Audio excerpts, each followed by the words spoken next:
Hey everybody, Dr. Leeser back again. Welcome to Module 13.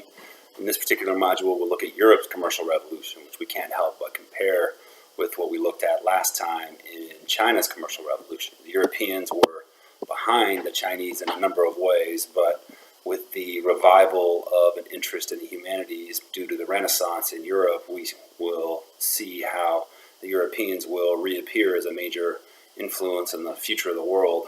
This is the era right before that Renaissance, though, and what we see is that there is a slow and important series of developments that occur as Europe emerges from the Dark Ages and as these kingdoms begin to materialize in Europe that put behind their barbarian past and decide to push forward into a more modern kind of era. The Catholic Church has a lot to do with this in the way that they develop educational systems in places like Paris and Bologna in Italy.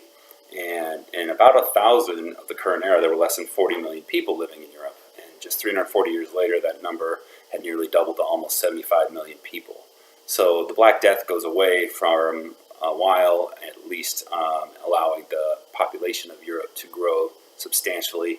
And that also has a lot to do with the way that Europe is able to sort of revive and come back from this era after the fall of Rome that just sees a long, steady decline in interest in things like philosophy and politics and knowledge outside of survival, which makes a lot of sense if you really think about it. So this week, you'll start there. You do have a number of other topics, of course, as you move through the other modules for this particular week in the summer, but it is also important that you continue to think about the upcoming paper as well. You'll find information at the bottom of this page regarding that.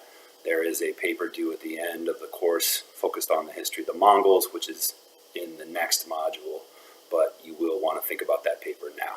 All right, that's it for now. I'll talk to you guys soon, and I look forward to seeing how you do on reading quiz number 4.